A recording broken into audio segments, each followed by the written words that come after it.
ዘውዱ ሾው በመላው አውሮፓ የሚኖሩ ኢትዮጵያውያንና ትውልደ ኢትዮጵያውያን በማህበራዊ ኢኮኖሚያዊና ፖለቲካዊ ጉዳዮች ዙሪያ ያላቸውን ሁለንተናዊ ተሳትፎና እምቅ የህይወት ተመክሮ በጥልቀት የሚዳስስ በይዘቱ ለየት ያለ በአዝናኝ ገጠመኞች የተሞላና በማራኪ ጨዋታዎች የተኳለ ቴሌቪዥን ፕሮግራም ዘውዱ ሾው ቁም ላለው ቁም ነገር ሲሹም ለተዝናኖት በያሉበት ዘውዱ ሾው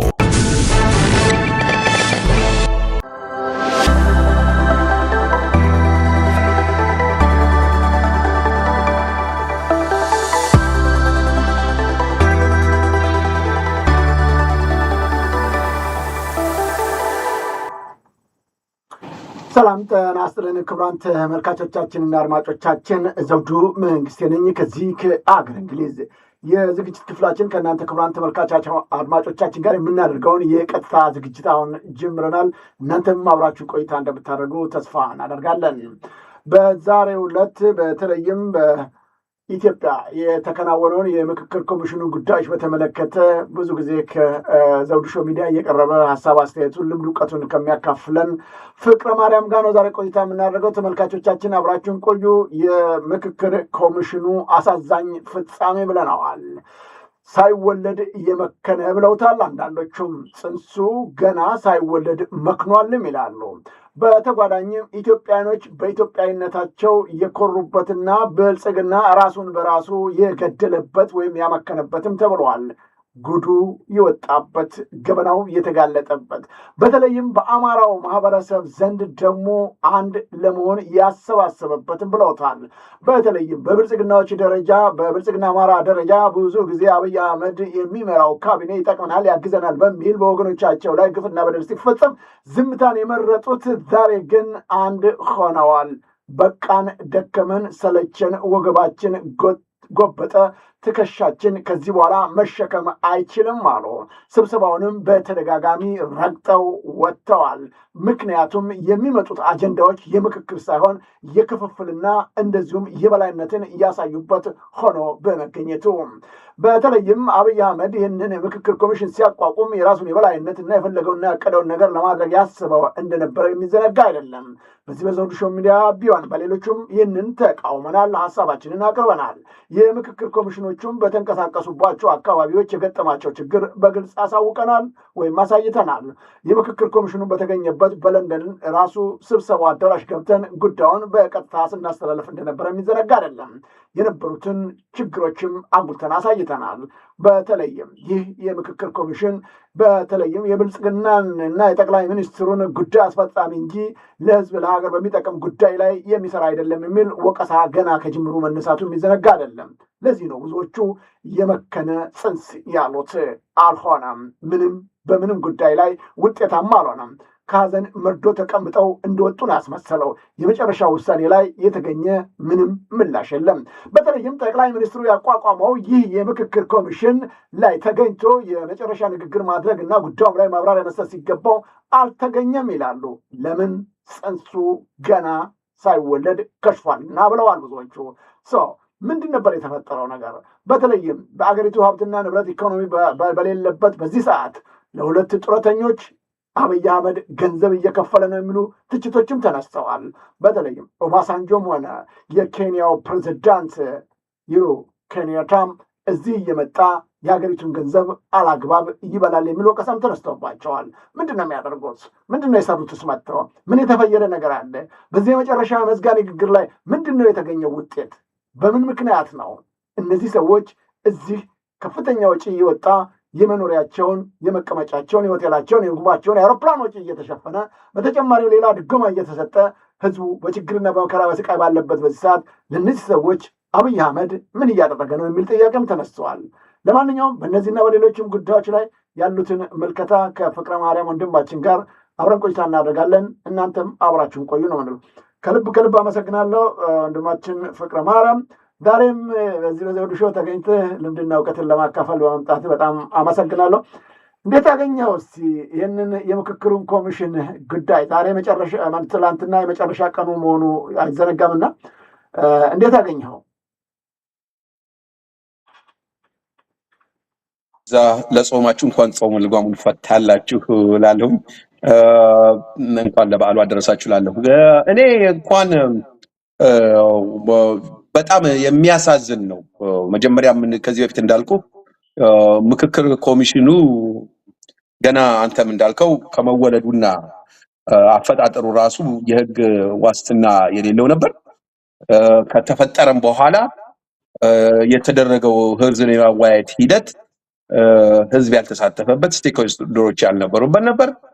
ከዛ በኋላም ወደ ብሔራዊ ምክክር ተብሎ 4000 ሰዎች ሲመጡ እነሱም የተመረጡት ህዝብ የማያውቃቸው ሰዎች ነበሩ። ፓርቲ ተመርጠው ነበር የመጡት። ከዛ በኋላም የ500 ሰዎች ቡድኖች ተብለው ለአንድ ወር ሲወያዩ ሌብነት የሞላበት አጀንዳ ነጠቃ አለበት። እዛ ውስጥ ፓርቲሲፔት የማያደርጉ ሰዎች ፓርቲሲፔት እንዲያደርጉ ተደርጎ ማለት በምክክር ኮሚሽኑ ተሳታፊ ያልነበሩ ሰዎች አጥር ዘለው ድንኳን ሰብረው እየገቡ ድንኳን ሰባሪ የምትላቸው አይነት ያሉበት። እውነቴን እኮ ነው። በጣም የሚገርም ነው። እና ቀን የተስማማህበትን ሌሊት አጀንዳው ተቀይሮ ቃለ ጉባኤው ተቀይሮ የመጣበት የሰዎች የምሳ ፊርማ እንደ ቃለ ጉባኤ ፊርማ ተብሎ የተያያዘበት በመጨረሻ ላይ የፖለቲካል ፓርቲዎች አጀንዳውን ወስደው እነሱ ፈጻሚዎችና እነሱ ዋና ወሳኞች ሆነው የመጡበት ኤቭሪቲንግ ላይክ ስካንዳለስ ሚስቺቪየስ በጣም ፕሮሰሱም ከናፈላደሩ የማፊያ ስራ በቃላት እንትን ይለኛል ያለበትና አሁን የኢትዮጵያ ጥያቄ አልተዘጋም። የኢትዮጵያ ጥያቄ እንኳን ሊዘጋ የበለጠ ተንፈራኳል። አሁን ይሄ ምክክር ሊያቀራርብ ነበር አይደል? አራርቆ ነው እንትን ያለው።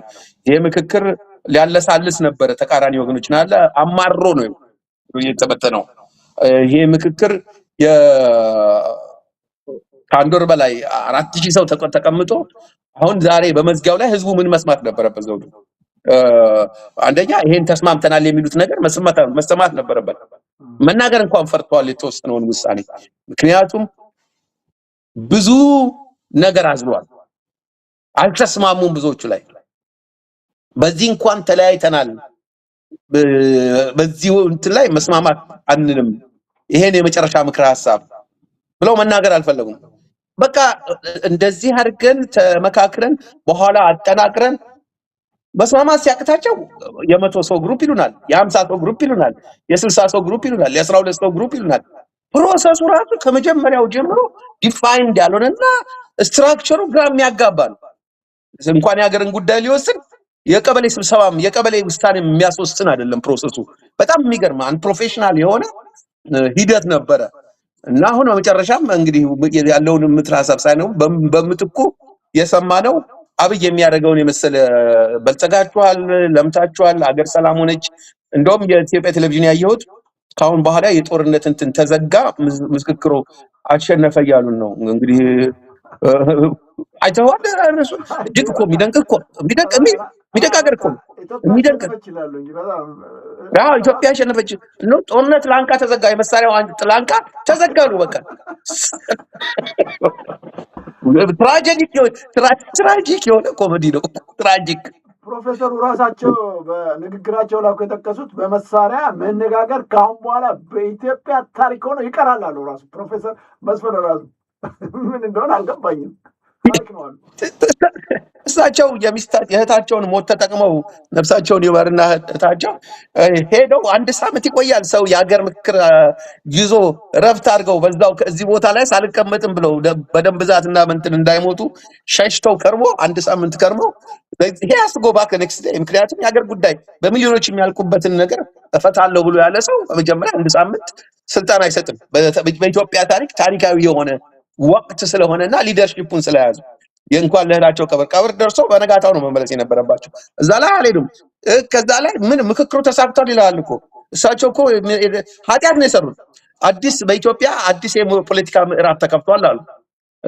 በመሳሪያ ማሸነፍ አይቻልም፣ በንግግር ነው አሉ። ወንድሜ 50 ዓመት እየተቀጠቀጥን ያለነው እኮ በመሳሪያ ነው። ድምጽ የለንም ዘውዱ። በመሳሪያማ ተሸንፈን ነው ዛሬ አገር እንዲህ ስትገነጣጠልና ህዝብ በጦርነት ሲታመስ ያየ ነው። እና ጥሩ ቃላት ነው የተናገሩት። ግን የአንድ የምክክር ስኬት መዝጊያ ንግግር አይደለም የነበረው። መስፍን አራያ በእውነት ከተነጋገርን ከተመካከርን ከተደማመጥን ውጤት ላይ የምንደርስበት ያየንበት ነው ብለዋል። እኔ ዘውዱ እነኚህ 35 ዓመት በዚህ በተንኮል ፖለቲካ እዚህ ስልጣን ላይ እየመጡ 50 ዓመት እነ አብይም በለው ሽመልስ በለው አረጋ በለው ሁሉም በንግግር መተዋወቅ በሌብነትና በሎሌነት የመጡ ንግግር አይተው የማያውቁ ሰዎች እስከ 35 ዓመት እኮ አረጀን እኮ። አንድ ሰው ተወልዶ አድጎ ትዳር ይዞ ስራ ይዞ የሚል በዚህ ሁሉ ዓመት ውስጥ በኮራፕሽን በእንትን ፖለቲካ የሆኑ ሰዎች በመነጋገር አያምኑም። ስልጣናቸውን መልቀቅ አይፈልጉም። 35 ዓመት ገዝተውናል፣ መልሰው ደግሞ እንደገና ሊገዙ ነው የሚፈልጉት። ስም እየቀያየሩ የህዝብ እንትን እየሸፈኑና የተሳሳተ ይሄ በጣም ስለ አዲስ አበባ ብቻ ለምነጋገረው ባይዘው ይሄ ፕሮስፐሪቲ ፓርቲ የተባለ ኢትዮጵያንን እያፋጀ ነው። አሁን ይሄንን ቀርጾ ያመጣው እሱ ነው። አሁን የሚያዋልደው እሱ ችግር ነው። ህዝብ እንዲተላለቅ ነው ለማለት ብዬ ነው። በጣም የሚያሳዝን መዝጊያ ንግግር ነበር። በጣም ያሳዝናል። እንግዲህ እንደተከታተልከው 4000 ተመካካሪዎች ናቸው በ46 ቀናት ያሳዩት የምክክር ሁኔታ። እንደተከታተልከው በጣም ብዙዎቻችን ያው ስንተችበት ነበረ። እየተደረገ ያለው ነገር ነውር የተሞላበት ነው። ቅድም አንተም ድንኳን ሰባሪ እንዳልከው ድንገት ከየት እንደመጡ የማይታወቁ ይመጡና ማስጠንቀቂያ ያሳጠሉ፣ ቃለ ጉባኤውን ጭምር ነጥቀው ይወስዳሉ። ብዙ ነገሮች የተፈጸመበት ነው። በጣም በሚያሳዝን ሁኔታ እና እነዚህ ሁሉ 46 ቀናት የፈጀውን ስራ ስታየው አገሪቱ የኢኮኖሚ ችግር ላይ ነው ያለችው። እንደምታውቀው በጣም ከፍተኛ አገሪቱ የኢኮኖሚ ውድቀት የደረሰበት ነው። እነዚህን ሁሉ ሰዎች ሆቴል ይዘህ ምግብ ወጪ ሸፍነ ይህን ሁሉ አድርገህ ነው እያኖርካቸውና ያለው ውጤት ተገኝተዋል ማለት እንችላለን። እንደው ከወጣው ወጪ አንጻርና አገሪቱ የከሰረችበትን ስናይና ዛሬ ተጠናቋል ብለን የምናየውን የምክክር ጉዳይ ስናይ ምንድነው የተገኘው ቤኔፊት ብለህ ታስባለህ? ምንም የተገኘ ነገር የለም ዘውዱ። መጀመሪያ ወደ ህዝብ የተዘጋጀው አጀንዳ ህዝብ እንዲመካከርበት የነበረውን መልሰው ወደ ፖለቲካል ባለቤቶች ወደ ፖለቲካል ፓወር ወደ ያዘው ኤንቲቲ ነው መልሰው የሰጡት። የምክክሩን እንትን ተነጠቀና ተመልሶ እንትን አለ እንዴ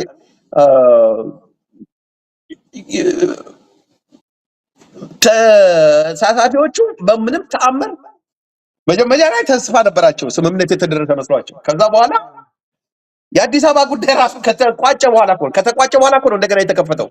ሄደው እኮ ነው ተመልሰው መጥተው ይሄ መቋጨት የለበትም ብለው። ከዛ በኋላ 12 የክልል ፕሬዝዳንቶችና 2 የከተማ ከንቲባዎች በውይይቱ ላይ ዋና ወሳኞች ነን እኛ ተብለው መልሰው ወሰዱት አጀንዳውን። ሶ why do you have የምክክር ኮሚሽን ዲያሎግ ኮሚሽን ለምን ያስፈልጋል? መልሰው እንደዚሁ ማፊያዎች መልሰው የክልል ፕሬዝዳንት የምትላቸውና ምናምኖች I'm sorry that I have to use that word because መልሰው አጀንዳውን ነጥቀው እኛ እንወስዳለን አሉ። ይሄ ጥያቄው የምክክሩ ውጤት ለምን ወደ ፖለቲካ አመራሮች ለምን ተመለሰ ትላለህ? የሂደት ጥያቄ ነው የምንጠይቀው። ስልጣን ጥያቄ ነው የምንጠይቀው። የፖለቲካ ጫና የለም ብለህ እንዳታል። ሰውዬው ቀጥታ ቢቢሲ ራሱ ያረጋገረው ሰውዬ ምንድነው ያለው? ምንም ቃላት አልመረጠም እኮ ሀገራዊ ምክክሩ ተጠልፏል አለ። ገና ነው በጊዜ ነው የተጠለፈው። ተስፋ ይወትር በመንግስት ተጠልፏል አለ። እንደ አይነት ነገር ባለበት ሁኔታ የህዝብ ጥያቄ ተመልሷል ብሎ ማለት ኮሚሽኑም አልካደም። አሁን እዚህ ላይ ምርመራ ይደረጋል ምናምን እንዳይባል ሰውየው ለፍስፍስ ናቸው። ምንም የፖለቲካ ስልጣን የላቸውም። አለቀ። ካሁን በኋላ ይሄ ኮሚሽን ምንም ስልጣን የለውም። አጀንዳውን አስረክቦ ወደ ቤቱ ነው የሚሄደው። ምንም ስልጣን የለውም። እንከታተላለን ምናምን እንላለን የሚለው በየትኛው ስልጣኑ ነው? እስኪ የኮሚሽኑን ስልጣን እዩት በእናታችሁ ወንድቆሮች። የሚከታተለው ምናልባት አጀንዳውን መስጠቱንና ቀጣይ ስራ ምንድነው ሊሆን የሚችለው? ከዚህ በኋላ ምን አለ ብለው ነው? ምንም በፊትም ስልጣን የለውም። ካስረከበ በኋላ ምክረ ሐሳብ ነው የሚሰጠው። ምክረ ሐሳብ ሰጥቷል። ይሄ ንግድ ካልተቀበላችሁ ይሄ ንግድ ለእሱንም በግልጽ ለህዝብ አልተናገሩም እኮ። ዛሬ እኮ አሁን የመዝጊያው ንግግር ላይ እኮ እነኛ 12 አጀንዳዎች ላይ ህዝብ እንዲወሰነ ብለው ማለት እኮ ቀላል ነበር እኮ የህዝብ እንትናል ከዛም ጋር ይታወቃል እኮ። ግን እነ ሽመልስን ማስከፋት አልተፈለገም። አየህ የአጀንዳው ተነጥቋል። የፖለቲካ ፓርቲዎቹ ነጥቀውታል። የክልል አመራሮቹ ሆዳሞቹ በኢህአዴግ ውስጥ አድገው የመጡት የደቡቡ፣ የሶማሌው፣ የአፋሩ የጠቅላላ አመራሮቹ ለኦሮሚያ አዲስ አበባን ስጩ ብለው ሄደዋል። አሆፕ ህዝባቸው ጥያቄ እንደሚጠይቃቸው እና እንደዛ አይነት ሆነ ስለጥንትን ስላለ የሚያሳዝን ነው። ይሄንንም ለሀገር እንደመናገር ፋንታ ሁለት ነገር አለ ዘውዱ። አንድ ነገር ውጤት ሳታመጣ መቅረት አንድ ነገር ነው። ያንን ደግሞ በግልጽ መናገር ሌላ ነገር ነው። እሱ ደግሞ ራሱን የቻለ ኢንቴግሪቲ ይጠይቃል። አልተሳካልኝም ወይ ደግሞ ይሄ አልተሳካም ብሎ በህዝብ በመግለጽ ፋንታ ሺህ ሰብስበህ አጀንዳውን ሳትቆጣጠር ውጤቱን ሳታውቀው አለመግባባት ሲኖር መፍታት ሳትችል ከመንግስት ነፃ ሳትሆን ይሄን ሁሉ ሳታደርግ መስራት አልቻልኩም እጅና እግሬ ታጥሯል ብለህ መግለጫ መስጠት ነበረበት። ሰውየው ወድቋል፣ ይሄ መመሪያ ይሁነን፣ በዚህ ምክንያት ወድቋል ብሎ ማለታቸው ማሸነፍ ይሆን ነበር። ይሄንንም አላሉም። እሳቸው አሁን የፖለቲካ ድል ተገኝቷል ብለው አብይ የሚናገረው ነገር ሼም ኦን ሂም ሼም ኦን ኦል ዘ ኮሚሽነርስ በጣም የሚያሳዝን ነው። ከንግግሩ ወይም ይህን ውይይት ካቀረቡ በፊት ስብሰባው ላይ የተገኙ በጣም በሚገርም ሁኔታ ትላልቅ የመንግስት ሹሞች፣ ባለስልጣናቶች፣ የውጭ ሀገር ዜጎችም ቅድም ገልጬዋለሁ። ፕሬዚዳንቱ ታዬ ተገኝተዋል። አፈጉባኤ ታገሰ ጫፎ፣ የፌዴሬሽን ምክር ቤት አፈጉባኤ አገኘሁ ተሻገር፣ የኢጋድ ዋና ጸሐፊ ወርቅነህ ገበየሁ፣ የቀድሞ የኬንያው ፕሬዚዳንት ኡሁሩ ኬንያታ፣ የቀድሞ የናይጄሪያ ፕሬዚዳንት ኦባሳንጆ እንግዲህ ከፍተኛ መንግስት የስራ ኃላፊ እነዚህ ሁሉ ተገኝተዋል። ግን ሪፖርቱ ላይ የቀረበው ነገር ይሄ ነው የሚባል የሚያዝ የሚዳሰስ የሚጨበጥ ነገር የለም። ለምን የተገኙ ይመስላል? ምን ነው የሚሰሩት? አብይስ እንዴት ሳይገኝ ቀረ? እዚህ ጉዳይ ላይ እነሱ አበላቸው ነው የሚሆኑት። ኦባሳንጆም ኡሁሩም ፖለቲከኞች ናቸው። they'll tell you what you want to hear አንተ መስማት የምትፈልገውን ነው የሚነግርህ። ኦባሳንጆ በኢትዮጵያ ውስጥ አንድም ሰላም ነገር አምጥቶ አያውቅም። የፕሪቶሪያ አግሪመንት ውስጥ ገብቶ ሲዘባረቅ ነበር። መሳሪያ ሳይመለስ ተመለሰ፣ ስምምነቱ ሳይፈለግ እንትን አለ። ምን ኦባሳንጆ የፐፔት ሆኗል። የኢንተርናሽናል ፍሌቨር መስጠት መቻል አለባቸው። እነዚህ ሰዎች እኮ በመጀመሪያም የምክክር ኮሚሽኑ ሲካሄድ እኮ የኢትዮጵያ መንግስት አውቶክራቲክ ነው እንዳይባል ህዝቡን ያሳተፈ ምክክር እያደረገ ነው፣ ጦርነቶቹን ለመፍታት ህዝባዊ መፍትሄ እየፈለገ ነው ብለው ለአሜሪካ፣ ለአውሮፓ ዩኒየን፣ ለኤሽያኖቹ፣ ለዓለም የፖለቲካ ኮንሰፕሽን እኮ ነው ያደረጉት። መጀመሪያም ሲዘጋጅ አንደኛው ዓላማው ይሄ ነበር። they want to look like they were democratic, they were participatory፣ ህዝብን ያሳተፈ ዲሞክራቲክ የሆነ በነፃ መግለጽ የሚቻልበት ህዝብ የወሰነውን ነው አያችሁ የሀገሪቱን በሙሉ አሳታፊ የሆነ አደረግን ብለው ፖለቲካ ሰሩበት። እንደውም የአሚኮ ላይ ተለጥፎ ነበር የውጭ ዜጎች ጎበኙት ምክክሩን የሚል እንዲህ ማሉ። ከዛ አምባሳደሮችም ነበሩ። አምባሳደሮቹ ደግነቱ እንግሊዝኛ ያነባሉ። they know this process has been hijacked the whole way እና ያነባሉ። ብዙዎች ምንትሮች ላይ ወጥተዋል፣ እንግሊዝኛም ፕሮግራሞች ላይ ወጥተዋል። ስለዚህ ያነባሉ። እና ምንድነው እምልህ እነኚህ የውጭ ሰዎች ኦባሳንጆም ሆነ ኡሁሩ ከኢትዮጵያ ፖለቲካ አበል ያገኛሉ። ሌላ ሰው የሚመጣለት የለም፣ ከውጭ የሚመጣለት ሰው የለም። አምባሳደሮችም የኦፊሻል ኢንቪቴሽን ከሆነ መቅረት አይፈልጉም። ኢትስ አ ዲፕሎማቲክ ሪሌሽንሺፕ። ከዛ ውጪ ይሄ ወርቅነህ ገበየሁ እኮ የፖሊስ ኮሚሽነር ሆኖ ኢትዮጵያን ሲያምስ የነበረ በኢትዮጵያ ውስጥ አንደኛ ተጠያቂ የሆነ ሆዳም እኮ ነው። ኢጋድ ማለት ኢጋድ ውስጥ እኮ ስዩም መስፍንም ኢትዮጵያ በፖለቲካል ሊደሮች በቀላሉ የምትሾምበት ቦታ ነው። ወርቅነህ ገበየሁ እኮ 500 ነው 400 በሬ እኮ ያረደ ነው ለሰርጉ። አሁን የኢትዮጵያ ሕዝብ በሚራብበት ሰዓት ሰርጉ እንትን ብሎ እንዲህ አይነት ሰርግ አልታየም ተብሎ ልጁን ሲል ወርቅነህ ገበየሁ የፖለቲካል ኢንስትሩመንት ነው። ወርቅነህ ገበየሁም ሆነ ማነው ታገሰ ጫፎ በሙሉ ሌቦች ናቸው።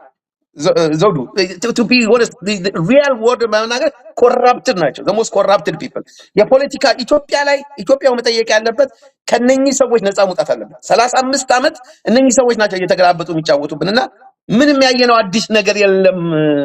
አዲስ አመለካከት አይመጣም ከነኚህ እና አዲስ ነገር የለም። እነ ኡሁሩም እነ ምናምን የፖለቲካው ድራማ ነው። ደምቆ እንኳን እንዳይዘጋ ደምቆ እንዳይዘጋ ቢደምቅለት ጠቅላይ ሚኒስትሩ ነበር የሚመጣው። ተደብቋል፣ ሰውየው ተደብቋል። መውጫ መግቢያ ጠፍቶታል። አንደኛ የአማራው ብልጽግና ሲነገረው ነበር ድሮ ጀምሮ ባሪያቱን ተው እየተዘመተብ ነው። ይሄ ጦሩን ጋር እንደሚገባ ተጠራጥረ ይሄ መከፋፈል 100% አሁን ምንም የትም እንደማይቆም አሁን አዲስ አበባ ላይ ግልጽ አቋም ነው የወሰዱት።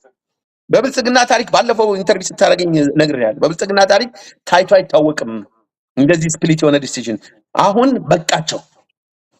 ፋኖ ናቸው አሏቸው፣ ፋኖንም ብለዋቸዋል። እነሱ ፋኖ መሆን ያስፈልጋል።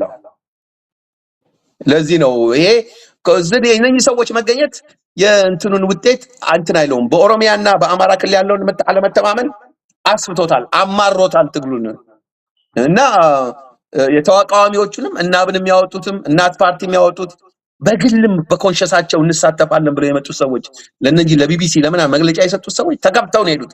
የሀዘን መግለጫ ነበር የሚመስለው ወንድሜ። ሁሉም አያጨበጭብም ነበር ታውቀዋል። ሁሉም አያጨበጭብም እና የሚያሳዝን ነው ለማለት ፈልጌ ነው። ምንም እንትኑን አይለጠውም።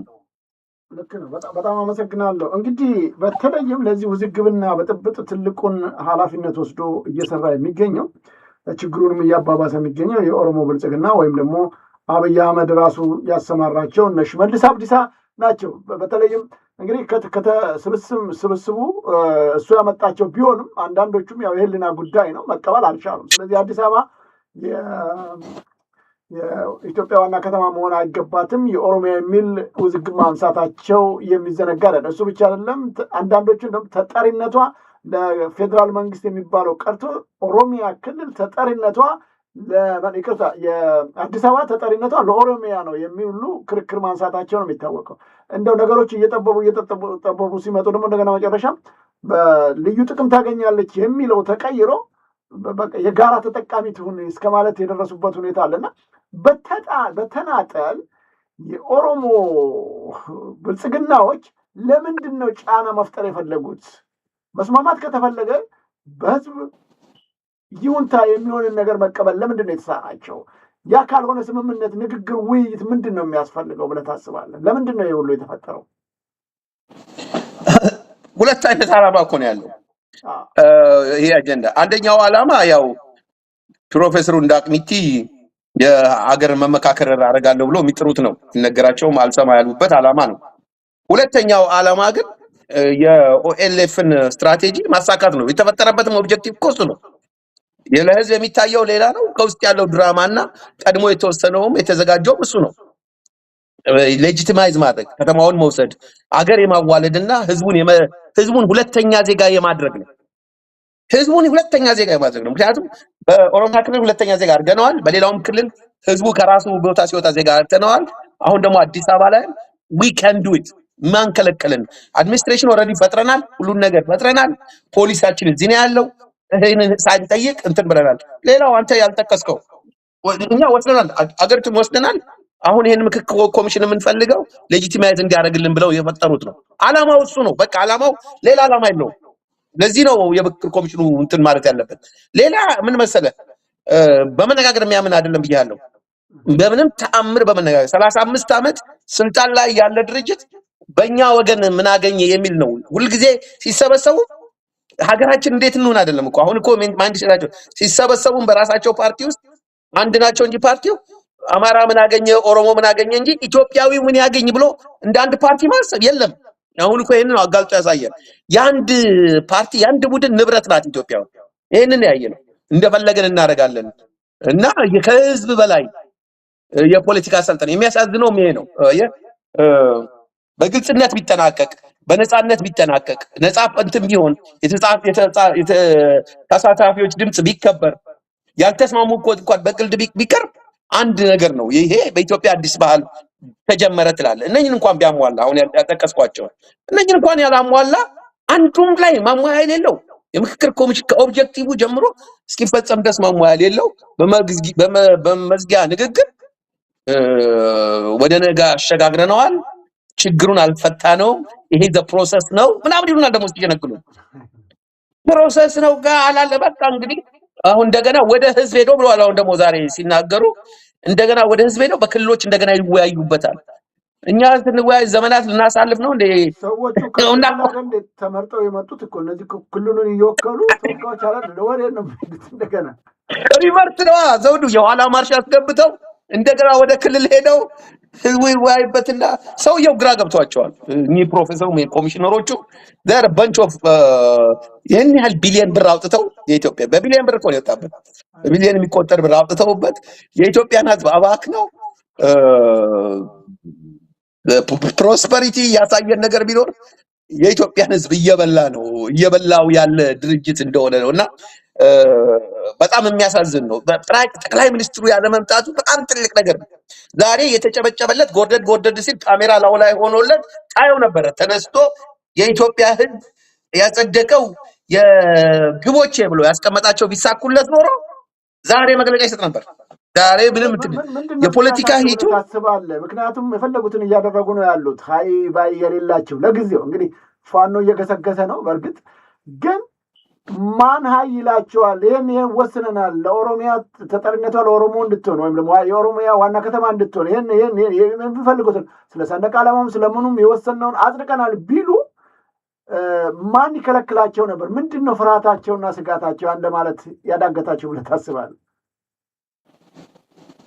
ወል የአማራው ብልጽግና ጉልበቱን ያወቀ ይመስለኛል። አሁን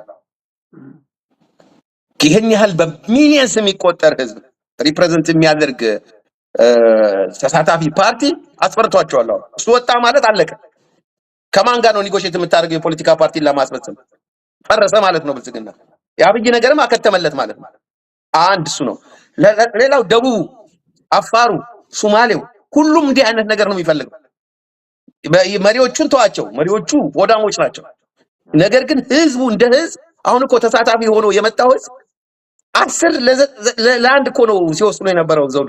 10 ሆነው በኮሚቴ ስለ አዲስ አበባ ጉዳይ ሲያወሩ 9ኞቹ የሚሉት ፌደራል ይሁን እኩል ነው ሁላችንም ኢትዮጵያኖች ነው የሚሉት። አንዱ ሳይነሳና አይ ለኔ ጥጡኝ ስፔሻል ኢንተረስት አለኝ እኔ ስፔሻሊ ፕሪቪሌጅ ልሆን ይላል።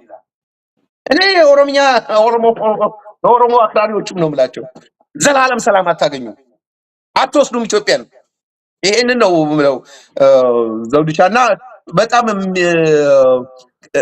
የጠየቀኝ ጥያቄ የብሔራዊ ቋንቋ ኢትዮጵያ እንዳይኖራት ተደርጓል። አማርኛ የብሔራዊ ቋንቋ መሆን አይችልም። ለምን ሲባል መነጋገር አግባባንም አሉ።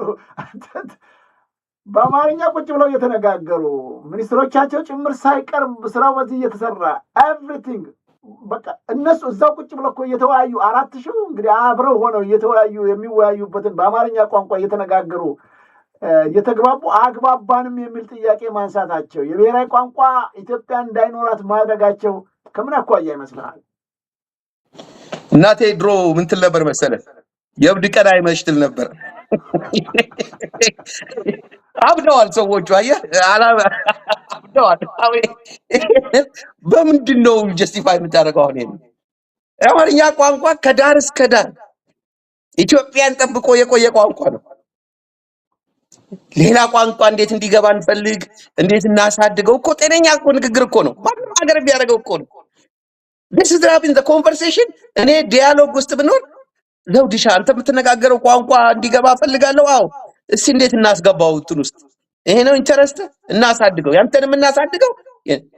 እንዴ እነኚህ ሰዎች እኮ ጠባብነታቸው በሱ እኮ ነው። ምን በምን አሁን አንተ እኮ እንዳልከው ነው።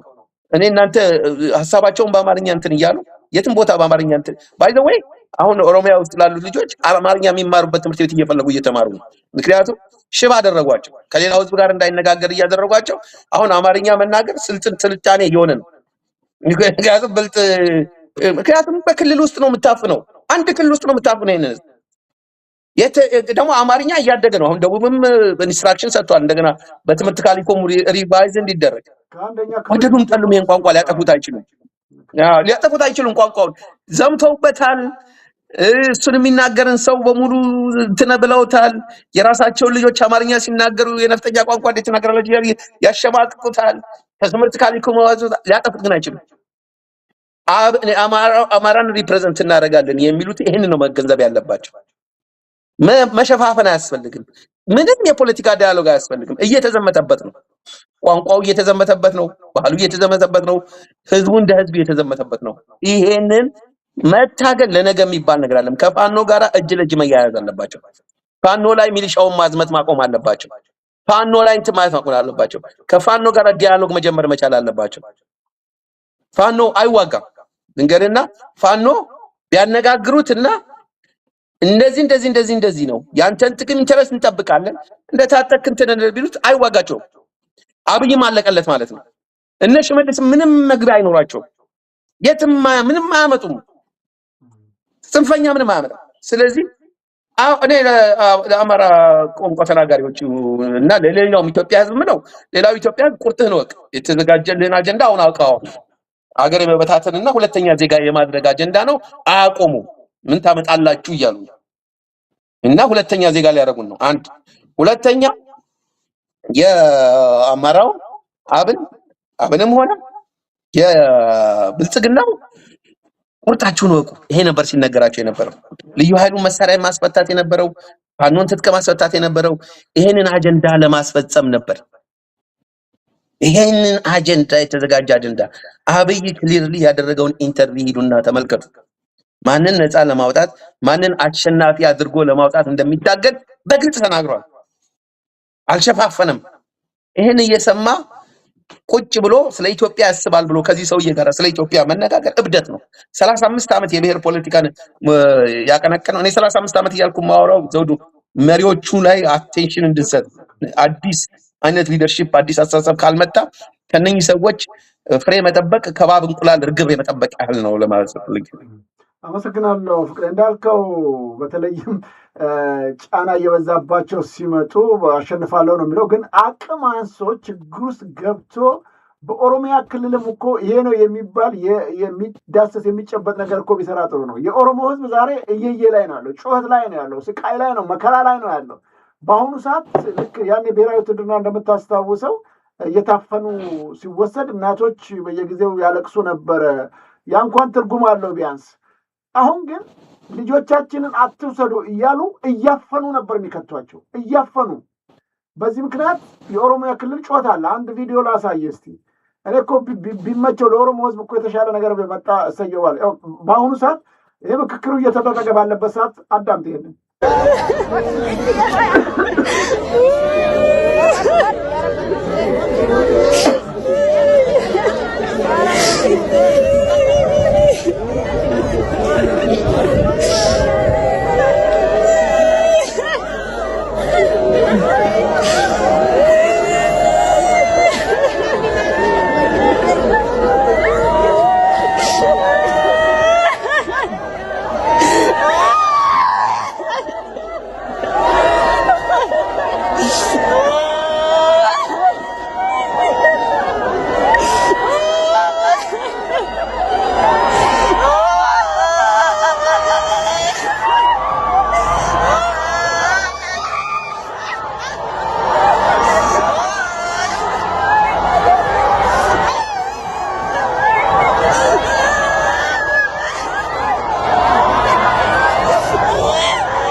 በጣም ይቅርታ እንግዲህ ይህንን ይመስላል። የሰው ልጅ መዓት ነው። ገና ስታየው በጣም የሚዘገንን የእናቶች ጩኸት ስማው። እንግዲህ አይ ስለ እነዚህ የሚያስብ ሰው የለም።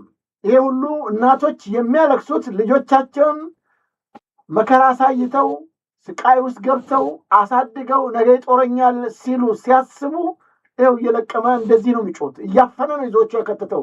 አሁን ግን በአውቶቡስ ውስጥ ከኦሮሚያ ክልል ነው ይሄ ሁሉ እየወጡ ያሉት እና ይሄ ሁሉ ግፍና በደል ሲፈጸም አንዳንድ የኦሮሞ አክራሪዎች ስለነዚህ አይደለም የሚያስቡት።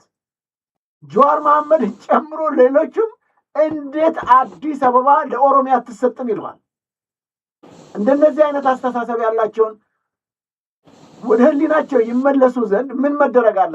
በምንድን ነው ሊቀየሩ የሚችሉት እነዚህ ሰዎች? የእነዚህን ግፍ መከራ፣ ስቃይ እንዴት ነው ልንታደጋቸው የምንችለው?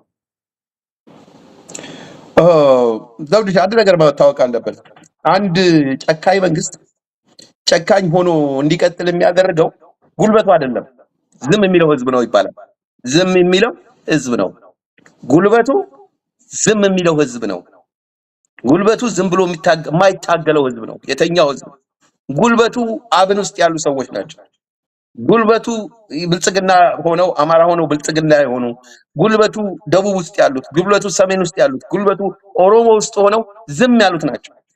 እነ ታዬ ደንደዓ ዛሬ ሰፈር የሚያደርጉት ይሄ ታይቷቸው ነው። ያንተ አሁን ይሄ የታፈሰውን ወጣት ታዋል። ትናንትና እኮ አፈሳ ወደሌለበት ነው እያለ ትግራይ ላይ አፈሳ አለ ብሎ እኮ ሲለፈልፍ የነበረ ነው። ሌላ ቪዲዮ ነበረ እሰጥሃለሁ። አብዩ አናፍስምኛ እያለ እኮ ነው። አዲስ አበባ ላይ ያለው አፈሳ እኮ ሩጫ ሆኗል። የሀብታም ልጅ አይነካም። እንደው ወጣቶቹ ቪዲዮ ፊልም እየሰሩ ነው። ወታደሮች ፊልም እየሰሩ ለምንድን ነው የድሃን ብቻ የምታብሱ? ቤት የሚፈርሰው የድሃ ኦኬ፣ ታክስ የሚሰበስበው ከድሃ፣ ከከተማ የምታባረረው ድሃ፣ ጦር ሜዳ የምትሰደው ድሃ፣ በልማት ስም በሱ ገንዘብ ወስደህ የምትዘርፈው ድሃ። ይሄን ድሃ ህዝብ ለማን ብሎ ይዋጋል? እንዴት ብሎ መጥቶ ይዋጋል? ጦርነት ብትከፍት የራሱን ህዝብ እንዲወጋ ነው የምታደርገው። የህዝብ ድጋፍ የሌለው ጦርነት፣ ማለቂያ የሌለው ጦርነት፣ የፖለቲካ ኮንፍሊክትህን በሙሉ በጦርነት የምትፈታበት ለማን ብሎ ይዋጋል? ውትድርና ውስጥ ገብተህ ደሞዝ አግኝተህ ፕሮፌሽን ሆኖ ማታድግበት ለማን ብሎ ይዋጋል? ትምህርት ከስራ አጥ አድርገው ከ27% የሆነ በላይ የሆነ ወጣቱ ስራ አጥ የሆነበት ስራ ለማን ብሎ ወጣቱ ይዋጋል? የትኛው ትምህርት ቤት ስታስገባው ነው? የትኛው ኮሌጅ ስታስገባው ነው? ተመርቆ ስራ ማገኝ ወጣት ዛሬ እኮ ዘውዱ ወይ ኢሚግሬሽን ብልና ግባና ፌስቡክ ላይ ተመልከተው። ወደ የመንና ወደ ሳውዲ አረቢያ ያለ እንትን የሚሰደደው ወጣት ኢትዮጵያ እንትን ይመስላል። ይሄ ማርቺንግ ይመስላል። ሴቱ ወንዱ እየተግበሰበሰ እየጠፋ ነው። እየወጣ እኮ ነው ሀገር ጥሎ። ለዚህ ሀገር ሙት ተብሎ የሚጠራው ለአብይ ስልጣን ነው፣ ለጥቂቶች ለወዳሞቹ ነው።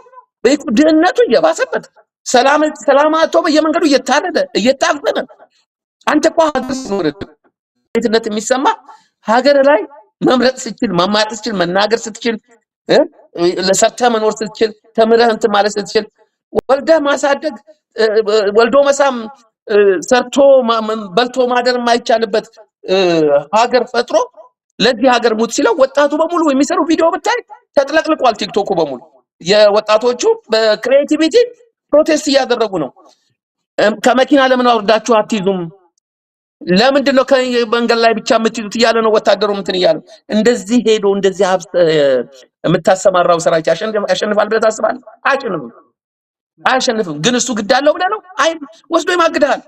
ለህዝብ ግድ የሌለው ጨካኝ አረመኔ የሆነ ስርዓት መሆኑን በዚህ ነው የምታየው። እና በጣም የሚያሳዝን ነው።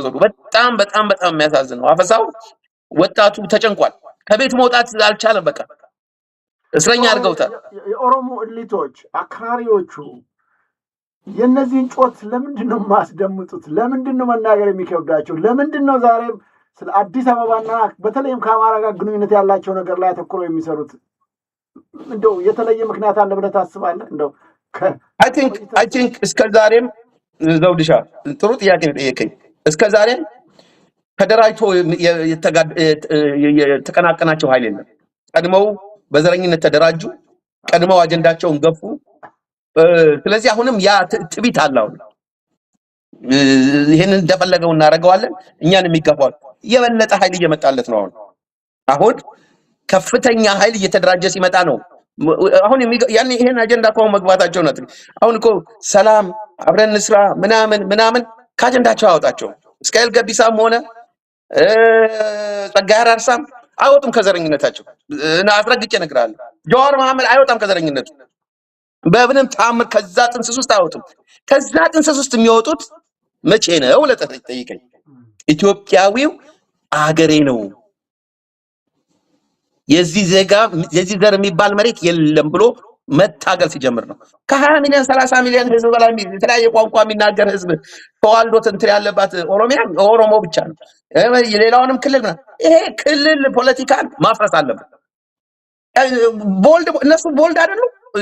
ዘውዱ አጀንዳቸውን እኮ ለመግባት አንተን ሁለተኛ ዜጋ ለማድረግ እኮ ቦልድ ናቸው። ማስታመም አያስፈልግም። መፍረስ አለበት ብለን መታገል አለብን።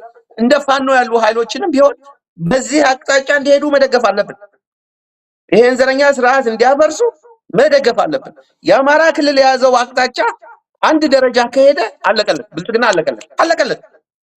ተመልከት፣ አንደኛው ትልቁ ብሔረሰብ ያለው አማራው ነው። ይሄ ስታቲስቲክሳቸውን ተው፣ እሱ ከተቀየረ አለቀ። ደግሞ አገር በመገጠል ሊያስፈራሩን አይችሉም። ከኛ እንዴት ነው የሚገነጥሉት? የት ነው የሚገነጥሉት? ይሄ ለውጥ የሚመጣው አሁን ኢነፍ ፔይኑ ህዝብ እየገባ ነው። አሁን ጌዳ አያና ብለው ነው ወለጋ ላይ የተገደለው እንትን አሳይተዋል። ሰላማዊ ሰልፍ እየወጣ ነው። የዩኒቨርሲቲ ተማሪውን ምናምን እንቀረውን አስተባብረው ሰላማዊ ሰልፍ ማስወጣት ጀምረዋል። አማራ ክልልም ሰላማዊ ሰልፍ ማስወጣት መቻል አለባቸው። ህዝባቸው ለተገደለው ህዝባችሁ አታፍኑት፣ ወጣቱን ሰላማዊ ሰልፍ አውጡት። እነ ሽመልስ አደራይተው አማራው ላይ ሊያዘምቱበት ነው። የኢንተር ሃምዌ አይነት ጦርነት ሊያስጀምሩ ዛሬ ትናንትና የነቀምት ዩኒቨርሲቲ ወለጋ ላይ ባሌ ላይ የተለያየ ክልል በፖለቲካ ስርዓቱ የተደገፈ ካልሆነ ታውቃለህ፣ እዚያ ኢትዮጵያ ውስጥ ሰላማዊ ሰልፍ አይፈቀድም። አሁን ግን ለነሱ ፈቅደው አደራይተው አማራውን ነፍጠኛውን እንዋጋዋለን እያሉ በፋኖ ነው ምን እያሉ ደሃውን ቤት እያቃጠሉ ማቃጠል ጀምረዋል፣ መግደል ጀምረዋል። ይሄንን ለመቅጨት ጉልበት አለ፣ መንቀሳቀስ አለብን፣ እኩል መቆም መቻል አለብን። አንድ ቤት ነው ያለን ዘውዱ። እኔ ኮንሰፕቴ ምንድነው? ያለን ቤት አንድ ነው። አንዱ ተቃጥሎ አንዱ ሰላም አይኖርም። ጎጆአችን ከተቃጠለ አብረን ነው የምንቃጠለው። ጎጆአችን እኩል እንዲሆን አብረን ነው መብላት ያለብን፣ እኩል ነው መሆን ያለብን። ይሄ ያለው ህልማቸው ፋንታሲያቸው እንገነጠላለን ምናምኑ በእኛ ድክመት ምክንያት ነው፣ በኢትዮጵያዊ ድክመት ምክንያት ነው ብዬ ነው የማስበው። አመሰግናለሁ ፍቅሬ። በተለይም ቅድም ያነሳቸውን ጸጋዬ አራርሶ ይሄ የምክክር ኮሚሽኑ በአንዳንድ ወገኖች ዘንድ እንደምታስታውሰው ማስጠንቀቂያ ሲሰጡ ነበር። በእነዚህ በኦሮሞ አክራሪዎች ጸጋዬ አራርሶንም ጨምሮ እንደ ከዚህ ቀደሙ እጃችን እንደዚህ ብለን አንቆምም፣ መትረየስ ታጥቀናል፣ አንድ ነገር ብትወስኑ ነግሬያችኋለሁ ብሎ ሲፎክር ነበረ። ማንንም አንለቅም ብሎ አንዳንዶቹ ይህንንም በመስጋትና በመፍራት ነው የሚሉ ወገኖች አሉ። ቅድም አንተ ደግሞ የገለጽከው በተለይ የአማራ ብልጽግና አኩርፎ መውጣቱ አስደንግጧቸዋል የሚል አለ። እስቲ እንስማውና ይሄ ዛቻ ነው ለሚሉ ሰዎች እስቲ ጸጋዬ ምን ነበር ሲላቸው የነበረው? የምክክር ኮሚሽኑ ቢሾፍቱ ላይ ያለቁት ልጆቻችን በዛ ፊት ቆሞ ፊንፊኔ የኦሮሞ ነች ያለ ወጣት ያልፈራ ዛሬ የአብይ አህመድ መንግስት በ10 ሺህ ቦታ በጦርነት የተያዘ መንግስት የኦሮሞን ህዝብ ደብድቦ መሬቱን ይነጥቃል ብለው የሚያስቡ ከሆነ አይ ቲንክ ተሳስተዋል። ከባድ ነውጥ ከኦሮሚያ ይጠብቃቸዋል።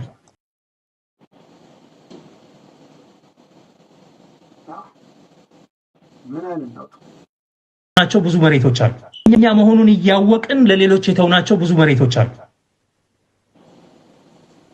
መተከል ወንበራ እንዳለ ይሄ አሁን ጉባ ግድብ ያለበት ቦታ፣ አሶሳ፣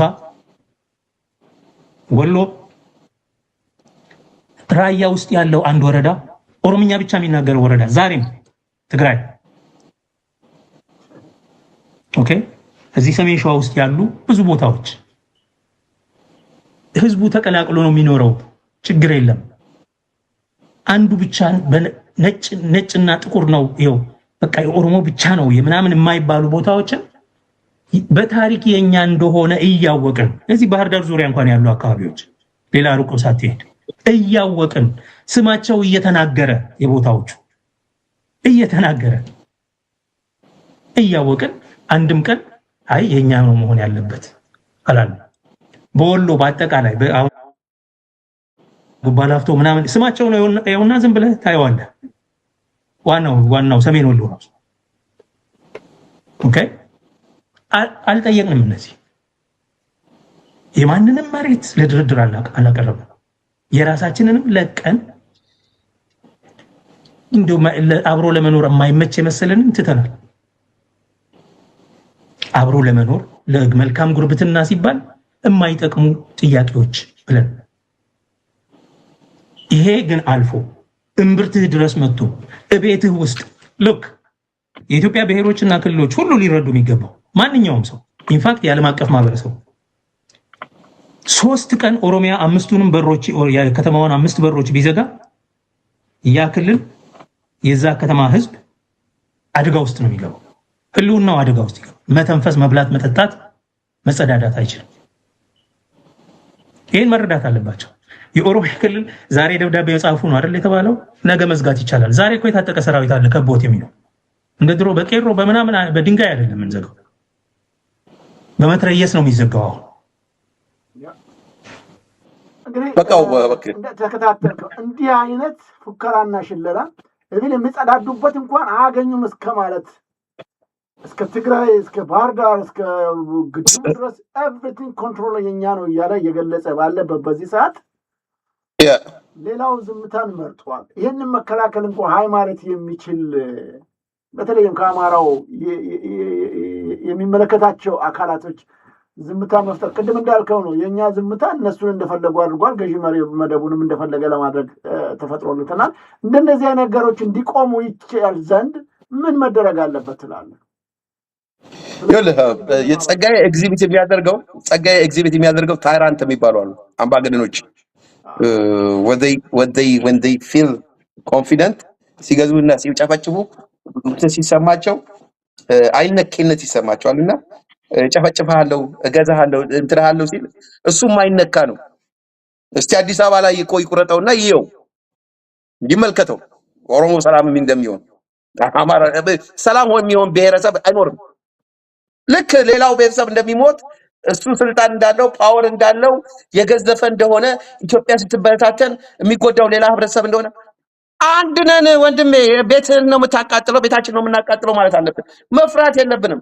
እስቲ ሞክረው ልክ ትገባለህ ማለት አለብን። ይሄንን ደግሞ እዚህ ደረጃ ያደረሱት ቅድም አንተ ብለዋል የሱ ባሪያ ይሁን ያብይ ባሪያ ሆነ የገቡት ናቸው። በቃ ምንም እኮ በትክክል እኮ መናገር መቻል አለብን። የብልጽግና ሰዎች ናቸው ለነኝ ትራኮ ጸጋዬ አራርሳ የተናገረው እኮ እነ ሽመልስ የሚሉትን እኮ ነው። እነ ሽመልስ ገብተው እኮ ፈርሙ ብለዋቸዋል እኮ እነዛን እየሰደዋቸው እኮ ነው። የድሮ ስርዓት ነው እሱ እኮ ነው ያለ ነው ያለው። ጎጃምን እኮ ነው የሚፈልገው ሰው ወሎን ነው የሚፈልገው እኮ የሚፈልገው አዲስ አበባን ልክ አገባሃለሁ ሁለተኛ ዜጋ ናችሁ በቃ እንግዶች ናችሁ ፒሪየድ እኮ ነው ያለ ነው ያለው። ኢትዮጵያው በሙሉ ይሄን የምትሰማ ትሰማለህ? ይሄ የጸጋዬ አራርሳ አቲቲዩድ ኦፒዲዮ በቃ ምንም ጥያቄና መልስ የለውም። የአብይ ማይንድ ሴት ነው። ምንም ጥያቄ ኢንተርቪውን ስሙት። አብይ ባሬንቱ ድረስ ነው የጠየቀሰው። ሰፋ አድርጎታል። እሱ እንደውም አፍሪካኖችን ሁሉ እንጠቀላለን ነው ያለው። this is a 15th century mentality። ይሄን የተዋለደ የተጋመደ ብሔረሰብ እኔ የዛም የሁሉም ክልክል ነኝ ታውቃለኛል። ሁሉም ሰው በህዝቦች ሙቭመንት የመጣ እንጂ የዛ በረቤት ባለቤት ነገር የለም። አንደኛ ሁለተኛ በአንደኛው ክፍለ ዘመን በኩል ህዝቦች እንዴት ይነጋገሩ እንትን ይባሉ እንጂ የኔ ነው ያንተ ነው የኛና የነሱ የሚባል የ16ኛው የ15ኛው ክፍለ ዘመን ፖለቲካ እኮ ነው። ይሄ ሰውዬ በህግ መያዝ አለበት። አውስትራሊያ ያሉ ሰዎች ከዚህም በላይ የተናገረው አለ። ትእዛዝ ሰጥተናል ኦሬዲ ሊጨፈጨፉ አዲስ አበባ ላይ ትእዛዝ ሰጥተናል ነው ያለው። ከጦር ቤት ለጦረኞቹ እንዲመቱ ትእዛዝ ሰጥተናል ነው ያለው። ሁለተኛ ዳውት ያለው ይሄን ሰውዬ ኢትዮጵያ የምትባል ኢንቲቲ ነው የሚለው ኢትዮጵያን ራሱ ሊናገር እንዴት እንደሚጠላት እና እኔ ሙሉ ፕሮግራም ሰርቼበታለሁ። ዘውዱ ባለፈው ስታሊን ነው ምናምን ጋብዞት በሚነጋገሩበት ሰዓት እሱ ላይ ስኬልስ ገቢሳ ሁለቱም ኢትዮጵያ ላይ ያላቸው ኮሽመን ኦሮምኛ ቋንቋ እንዴት ይደግ ከኦሮሞ ብሔረሰብ ሌላው ጋር ሆኖ ይኑር እኮ ሌላ ጥያቄ ነው። መፍረስ አለበት፣ ማፈራረስ አለብን። ይሄን ክልል የሚባለውን ማፈራረስ ጽንፈኛውን ማፈራረስ አለብን። መገንጠል አይደለም ይሞክሩት የማን ቤት ተቃጥሎ የማን ይቀራል? ሁላችንም ሰላም የምንሆንባት ኢትዮጵያ የምትፈጠረው ሁላችንም እኩል ስንሆን ነው። እኔ ነገ አማራው ይምጣ ዘ ሴም ቲንግ ነው የምለው። ሁሉም የኮለበት ስርዓት ካልመጣ በስተቀር አንድም ብሔረሰብ ተሸናፊ አንድንም አሸናፊ ሆኖ እዚህ ሀገር ሰላም እኔ ነገ ትግሬው መጥተው ስልጣን ትግማት ከትግራውያን መጥተው ስልጣን ይዘው ለህብረተሰቡ ሁሉ እኩል ስላልሆነ የተፈጠረው እናያለን። አሁን ያለው የተፈጠረው ቀውስ እኮ የዚሁ የዘረኛ ስርዓት ውጤት ነው። ነገም ቢሆን ሪቮሉሽን አይቀርም። የሚያዋጣን የብሔር ፖለቲካ አንተን የዜጋ ፖለቲካ ሁሉ ሰው በማንነቱ እንጂ እንዴ መብት ስታገኝ በብሔር መብትን ስትጠጠቅ በብሔር ዜግነት የሚወሰነው በብሔር እንደ ዜጋ መብትን የምታገኝበት ሀገር ተነጥቀናል። ቲሬ እና የጸጋዬ አራርሳ በእኛው ጥፋት የመጣ ነው። ስለዚህ የኢትዮጵያ ህዝብ ተነሳ። የመሳሪያ ትግል አይደለም ከፈለገም ለጥሩ መብት የሚታገል አንድ ላይ መነሳት አለበት። ለፍሪደም ለእኩልነት ለጀስቲስ ለሀገራችን እንዳንነጠቅ ከሆነ ስሙ ይሄንን ነው አዲስ አበባን ዙሪያ እናስፈጽማለን ብለው አሁን የምክክር ቤቱም የፈረሰው በዚህ ምክንያት እነ ሽመልስ እነ ጸጋዬ ዘር ማርቺንግ ውሳኔያቸውን እያስፈጸሙ ነው። የፖለቲካል ጌም እየተጫወቱብን ነው። ከደቡብ ከአፋር ከሶማሌ ከምናምን የመጣችሁ መሪዎች ሼም ኦን ዩ ነገ ትጠየቃላችሁ። እያንዳንድ ክልል ፕሬዝዳንት የሆንክ ነገ በኢትዮጵያ ሕዝብ ትጠየቃለህ። እጅህን ሰጥተህ ምለህ አዲስ አበባን ከፌደራል ገቨርንመንት ወደዛ ይሁን ያልክ አዲስ አበባን ብቻ አይደለም ኢትዮጵያ ላይም የሚመጣውን ጣጣ ያላገናዘብክ ነህ። በዚህ አያቆሙም እነኚህ ሰዎች። ገና ብዙ ህጎች ይወጣሉ። በዛ ብዙ ነፃነት ይገፈፋል ያስባል።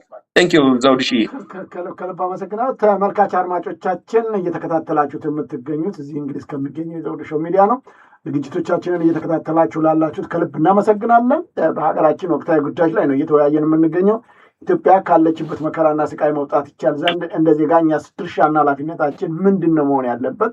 የምክክር ኮሚሽኑ ጽንሱ ከሽፏል ተብሏል። ምንም ውጤት የሌለው ነው። ገና ደግሞ ወደ ክልሎችም ይነጋገሩበታል ወይም አንዳንድ ነገር ይፈጸማል እየተባለ እየተጠበቀ ነው የሚገኘው። ለመሆኑ ውጤት ያመጣሉ የሚለው ወደፊት የምናየው ጉዳይ ነው። ግን ምንድን ነው እኛ የምንሰራው? ከእኛስ ምን ይጠበቃል የሚለው ላይም ደግሞ ማተኮር ያስፈልጋል እና ፍቅረ ማርያም እስቲ በተለይም ይሄ ሁሉ መከራና ስቃይ በቀደም የዘረዘርካቸው ነገሮች አሉ።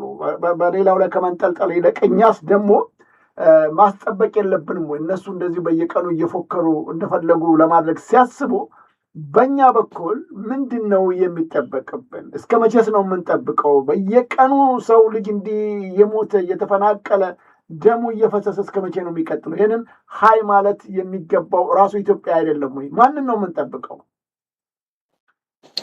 አንደኛ የምታምንበትን ድርጅት ተቀላቀል። የአገር ውስጥ በመታገል ካልቻልክ ፋኖን ከተቀላቀል፣ ፋኖን የምትቀላቀል ከሆነ ፋኖ ተቀላቀል። አትቀበል። መገደልህ፣ መታፈስህ፣ መታፈንህ፣ እርስ በራስ መጨፋጨፋ አልቀረም። ለወጣቱ አገር ሰደህ ሀገር አልባ መሆንህ አልቀረም።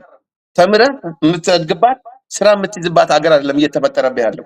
ዛሬ ወደ ሀገርህ የሚገባው ሀብት በሙሉ እየተዘረፈ ከላይ ነው ክሬሙ የሚቀረው። ድህነቱ ከ30% ወደ 43% ነው ያደገው። ድህነት እየሰፋ ነው። ለአንተ የሚያስብልህ ሰው የለም። ስለዚህ ተደራጅ፣ ህዝባዊ እንቅስቃሴ አድርግ። ለአንተ ማንም ነፃነት ሊያመጣልህ አይችልም። ለአንተ ማንም ነፃነት ሊያመጣልህ አይችልም።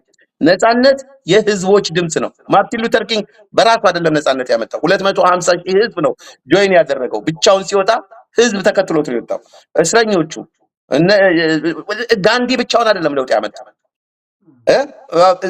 ማነው የሲኤንኤ የአፓርታይድን የታገለው ማንዴላ ብቻውን አይደለም ነፃነት ያመጣው። ህዝብ ነው የተከተለው። ህዝብ በምትችለው 4 ሆነ 3 ሆነ አይኖ ዘረኛ ስርዓቱን ትንሏል። ታገለው። እየታገሉት ነው። ፈረካክሷል፣ ሞቷል። በዚህ እንትኑ ሊቀጥል የሚችል ስርዓት አይደለም ዘውዱ። እነኚህ 35 ዓመት ያለ ማይንድ ሴት ኢትዮጵያን እያዘቀጠ እንጂ ካሁን በኋላ ነፃ ያወጣል አታስብ። እያቸው እነ ሬድዋን 3 መንግስት ነው እያገለገሉ ያሉት። እነ ታገሰ ጫፎ 3 መንግስት ነው እያገለገለ ያሉት። እነ ታደሳ እንትና 3 መንግስት ነው እያገለገሉ። አብይ ጡቱ ነው የጠባው። 35 ዓመት አንድ ሰው ተወልዶ አድጎ ምናምን በዚህ ማይንድ ሴት ኢትዮጵያን ቁልቁል የወሰዱ ሰዎች ከነኝ ከዘር አስተሳሰብ ያሉ አዲስ ብሪድ አዲስ አስተሳሰብ ያለው ይመጣል። ሁልህም ባለህበት ተደራጅ። ኦሮሞም ተደራጅ። የታየ ደንዳን ዓላማ ተከተል። በእኩልነትና በአንድነት እንጂ አሁን ያለህበት የመከራ የስቃይ የጦርነት ጣጣ የመጣብህ በእነኝህ ሰዎች ሊደርሺፕ ነው። አንተን አስደስተው ሌላው ህዝብ ቢከፋ ጥሩ ነበር። አንተም አልተደሰትክም። አንተም ስራ አላገኘህም። አንተም ከድህነት አልወጣህም። አንተም ከመሰደድ አልዳንክም። አንተም ከጦርነት አላልክም። አንተም ካፈሳ አላዳንክም። አንተን ከህዝብ ጋር ከማባላት ያገኘው አንዲት ነገር የለም። ታየ ደንዳ ያለው ነው። ስለዚህ ኦሮሞ መነሳት አለብን ለእኩልነት ስትል። ሌላው ህዝብ ኦሮሞ ነፃነቱን ይነጠቅ፣ ኦሮሞ ለእንደዚህ ያለ ህዝብ የለም። እኩል እንሁን ነው። መብቴ ነው የኔ ነው ባለቤት እኔ ነኝ የምትለው ሁለተኛ ዜጋ ካልሆነ በስተቀር የመሬት ባለቤት አትሁን። ማንም ያለ የለም። የኦሮሞ መሬት ቸብችቦ የጨረሰው ኦሮሞ ነው። ምንም እናውቀዋለን። አዲስ አበባ ዙሪያ ምንም አንድም ሰው አይደለም። የራስህ መሪ ነው እየጨበጨበን ግን ያለው እና ኦሮሞም ብትሆን የደቡብም ብትሆን በቃ አናሳ ብሔረሰብ እያሉ መጫወቻ አገር አልባ አደረጉ። አጠበቡ፣ አሳነሱ። አማራው አሁን ያስከውን አስፋው አሁን ጉልበትን አውቀዋል፣ ደንግጠዋል፣ የመጨረሻ ደንግጠዋል። ባንተ መገዛት ባንተ ጭንቅላት ማቀርቀር ነው ይሄ ሁሉ ጣጣ የሚመጣው። እና አረጋ የያዛችሁት መንገድ ትክክል ነው፣ ቀጥሉበት፣ አስፉት፣ ፋኖን ደግፉ፣ ሚሊሻውንና እንትኑን ወደ ቤቱ መልሱት። በቃ ለውጥ ነው የሚያስፈልገው። አሁን ቆራጥነት ያስፈልጋል፣ ቆራጥነት ያስፈልጋል። እትብቱን መበጠፍ መቻል አለባችሁ። አይታችሁታል። ከዚህ በላይ ባርነት፣ ከዚህ በላይ ውርደት የለም። አሁን ገብታችሁ አይ ቀስ ብለን በስትራቴጂ በፖለቲካል ስትራቴጂ ነው የምንወጣው የምትሉት ነገር የለም። እትብቱን በጥሱት። ነገ ሲፈራርቅ ታዩታላችሁ። ነገ እሱን ያገዙትም እነኚህ መሪዎች ወደ እናንተ ሲገለበጡ ታዩታላችሁ። ምክንያቱም ኢትዮጵያ የምትፈልገው ከዘረኝነት ፖለቲካ መውጣት ነው። መጨከን ያስፈልጋል፣ መጨከን ያስፈልጋል። ውስጥ ያላችሁ ሰዎች መጨከን ያስፈልጋል። አብን ያሳየውን መጨከን በርቱ እንላለን። ከኛ እንዲህ አይነት ድምፅ ሰምታችሁ አጣቁ። በርቱ። አሁን የህዝብ ድጋፍ ከናንተ ጋር ነው። ለነጻነት ለሚቀጥለው ቻፕተር ለኢትዮጵያ ታሪክ የተበላሸ ታሪክ ላለመጣል ነው የምታደርጉት። ሁላችንም አንድ ላይ እንነሳላለን። ዘውድሻ የምትሰራው ስራ በጣም ትልቅ ነው። ቴንክ ዩ ዘውዴ። በጣም አመሰግናለሁ ፍቅሬ። እንግዲህ ሰፊ ትንታኔ ሰጥተናል። በአንዳንድ ወገኖች አሁን መጨረሻ ላይ ያነሳው ሀሳብ ነው። በተለይም በአማራው ማህበረሰብ ዘንድ የራሱ ድክመት እንጂ አረጋ ከበደ በአንድ ቀን አሁን ወደ ባህር ዳር ተመልሶ ከዚህ በኋላ ከህዝቤ ጋር ቆም ያለው ከዚህ በኋላ ብልጽግና የሚባል ነገር አልከተልም፣ የመረጠኝ ህዝብና የማገለግለው ህዝብ ጋር አብሬ ቆማለሁ፣ ችግራችንን በጋራ እንፍታ ብሎ ቢቆም እና እንዳልከውም ከፋኖ ጋር አብረን እንስራ አብረን እንቀላቀል ቢል አንድ ቀን በቃ ተሰም ያንን አዋጅ ባወጀ ኔክስት ዴይ አብይ ይወድቃል የሚሉ ወገኖች አሉ። በዚህ ተስማማለህ? በጣም እሱን እኮ መጨከን አለባቸው። ሾክ ማድረግ አለባቸው ሲስተሙን። ሾክ እነሱ በማይጠብቁት ነገር አለ የሚመጣው። አሁን ሄደው ባህር ዳር ላይ ሄደው ከዚህ መንግስት ጋር አንሰራም፣ ሀብቱን መካፈል መብቱ ነው አማራው። ኦኬ ከፋኖ ጋር አንዋጋም። አሁን ለፋኖ እንቅፋቱ ማን ነው? የጅብራኑ ጅላ ወታደር ነው እንዴ? ግድ የላችሁም፣ አትሞቱም። የአማራ ህዝብ ሁሉም ሰው ይቅርታ ያደርግላችኋል። ጀግና ነው የሚያደርጋችሁ። አትፍሩ። የዚህን ሀገር ታሪክ የኢትዮጵያንም ታሪክ ባለውለታ ነው የምትሆኑት። ሾክ አድርገው ከገባ በኋላ ሚሊሻውን ወደ ቤቱ መልስ፣ ልዩ ኃይሉን ወደ ቤቱ መልስ፣ ከፋኖ ጋር ግንኙነት አድርጉ፣ ሀገራችንን እኩል እንዴት እንጋራ የሚል ዓላማ ወሰዱ። በአንድ ቀን ሲፈረካከስ ታየዋለህ። ከሬጅ ይኑራችሁ፣ አስደንግጡት፣ ሳይዘጋጅ በትኑት፣ ጊዜ አትውሰዱ። እነሱ አክሽን እየወሰዱ ነው። ኢትዮጵያን የመበታተኑ በአጀንዳው አክሽን እየተወሰደ ነው። መመካከሪያ ጊዜ አይደለም። አሁን እርምጃ መውሰዲያ ጊዜ ነው። ጥሩ ነገር ጀምራችኋል፣ ቀጥሉበት፣ በርቱ ነው የምንለው። ከውጭ ያለውስ ማህበረሰብ ትውልደ ኢትዮጵያ ዲያስፖራ የሚባሉት ምንድን ነው ማድረግ ያለበት? እኔ ለዲያስፖራ ሁለት መልእክት አለኝ። አንደኛ በዘር ተከፋፍሎ መሰዳደቡን ያቁም። የማንም ዘር ንጹህ አይደለም ከወንጀል። የማንም ዘር ኃጢአት ንጹህ አይደለም። በዘር መፈራረጁን አቁመን ለሁላችንም እኩል ነገር የምትሆን ነገር ኢትዮጵያን እንዴት እንፍጠር ነው አንደኛ። ሁለተኛ በያለህበት ያቅምህን አድርግ። እኔ ቢገርመኝ ዘውዱ 90% የሚሆነው ፖለቲካ ትለዋል። አሁንም እኮ ነው ምን ሲያገኙኝ ፖለቲካ ይባክ፣ ግን ሲያለቅስ የምትሰማው እሱን ነው። ስለ ኢኮኖሚ ሲያለቅስ የምትሰማው እሱን ነው። ስለምንም ያቅምህን አድርግ፣ ኢንቮልቭ አድርግ። አገርህ ትፈልጋለች። እኔ የኔ አቅም ከሌላው ከማንም ኢትዮጵያ ይበልጡ አይደለም። የዘውዱ አቅም ከማንም ኢትዮጵያ አይደለም ያቅሙን የሚያደርገው። ሁላችንም እኩል ፓወር አለን። ስለዚህ ያለበት ፋኖን የምትረዳ ከሆነ እርዳ። ሌሎችንም መደራጀት የሚፈልጉትን ኃይሎች የምታለው እርዳ። የፖለቲካ ፓርቲ መታቋቁም ከሆነ አቋቁም። ወረቀት የምትበትል ከሆነ በትን። በሰላማዊ ሰልፍ የምታምክ ከሆነ በሰላማዊ ሰልፍ ትግልን አጧጡ። ኦኬ። በውጪ ግንኙነቱ እንትን ካለ ጥቂት ሰዎች ናቸው ኢንተርናሽናል ኮሙኒኬሽኑ ላይ እየተሳተፉ ያሉ የምናውቃቸው። ዘውዱ እኔ እናንተ የምናውቃቸው እንደነ ኤፓክ ያሉ ናቸው። እንደነ ኤፓክ ያሉ ከነሱ ጋር ተገናኝ። ውጪ ያለው ፊርማ ሲሰበስቡ ሰብስብ፣ ድርጅቶቹን እርዳ፣ አጠናክር፣ ልዩ አድርጋቸው። በኢንተርናሽናል ደረጃ ሎቢ ያደርጉልሃል። ኮንግረስ ቤት እንዲቀርብ ያደርጉልሃል። በጀት እንዲወሰድ ያደርጉልሃል። ፖሊሲ ላይ ፕሬሸር እንዲያደርግ ያደርጉልሃል። በያለህበት አቅም አለ። በያለህበት ኮሚኒቲ ፈጥረህ ተደራጅ። እኔ በጣም ይገርመኛል ዘውዱ፣ እኔ ጋራ የሚረዱኝ ሰዎች አሉ፣ ቄስ አሉ፣ ትሬን ቪዲዮ ዩቲዩብን እየተከታተሉ የሚለጥፉ ፔጃቸውን በቀደም ሳይው የኔ ዩቲዩብ በሁሉ እየተለጠፈ ነው። እንደዚህ አይነት ስፕሬድ የሚያደርጉ አይ ሁሉ ሰው በአቅሙ ያንተንም የሁሉንም የሚለጥፉ አሉና ሁላችሁም በየአቅማችሁ ታገሉ ለማለት ፈልጌ ነው። ሁላችንም ከታገል አንድ ቀን የጨቋኝ ጉልበቱ ዝም የሚል ህዝብ ነው። ይሄ ትልቁ መልእክቴ ነው። ዘውድሻ በጣም ከልብ አመሰግናለሁ ፍቅሬ። ያው ሰፊ ትንታኔ ሰጥታል። ዋናው ነገር ተነሱ፣ አንድ እንሆን፣ እንተባበር ነው። ሀገራችንን ማዳን የሚገባን እኛው ራሳችን ኢትዮጵያኖች ነን። ሌላ ሰው ሊሆን አይችልም። ከነዚህ ዘረኞችና ጸረ ኢትዮጵያ ጸረ ታሪክ አቋም ያላቸውን ላይ በሁሉ ጉዳይ ላይ በጋራ መተባበር አለብን ነው የምለው። ስለ ጊዜው ጭምር አመሰግናለሁ። እንግዲህ በሌላ ጊዜ ደግሞ በሌሎች ጉዳዮች እንደምንወያይ ተስፋ አደርጋለሁ። ከልብ አመሰግናለሁ ፍቅሬ። ዘውድሻ በጣም ለሰጠኝ እድል አመሰግናለሁ። የኢትዮጵያ ተስፋ እየመጣ ነው። ከፋፋዮቿ ለ35 ለ50 ዓመት ኢትዮጵያን እየተቀያየሩ የገዟት መውደቂያቸው ደርሷል። ይሄ ምክክር ኮሚሽኑም የመጣው ለበጎ ነው። ውስጣቸውን ገመናቸውን አጋልጦታል። ለኛ ድል የተገኘበት እነሱ ግን ያፈሩበት ነው። ይሄንን ጉልበት ይዘን ለአማራዎቹ ማገን አብን በርቱ፣ ለብልጽግና ለአማራ ብልጽግናዎቹ በርቱ፣ ቀጥሉበት።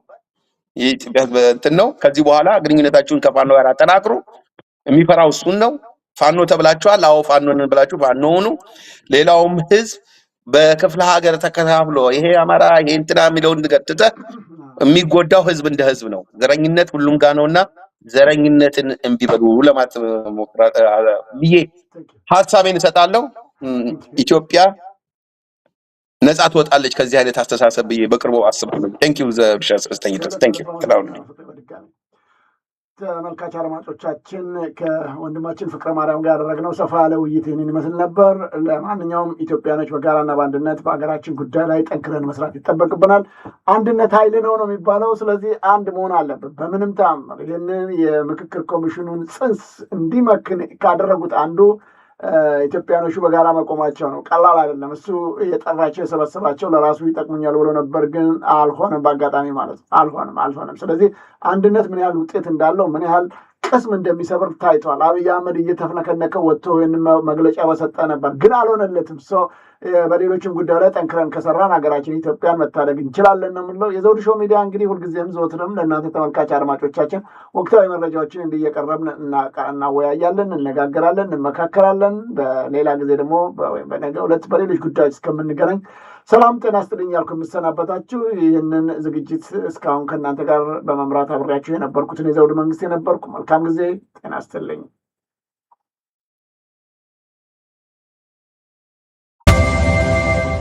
ዘውዱ ሾው በመላው አውሮፓ የሚኖሩ ኢትዮጵያውያንና ትውልደ ኢትዮጵያውያን በማህበራዊ ኢኮኖሚያዊና ፖለቲካዊ ጉዳዮች ዙሪያ ያላቸውን ሁለንተናዊ ተሳትፎና እምቅ የህይወት ተመክሮ በጥልቀት የሚዳስስ በይዘቱ ለየት ያለ በአዝናኝ ገጠመኞች የተሞላና በማራኪ ጨዋታዎች የተኳለ ቴሌቪዥን ፕሮግራም ዘውዱ ሾው ቁም ላለው ቁም ነገር ሲሹም ለተዝናኖት በያሉበት ዘውዱ ሾው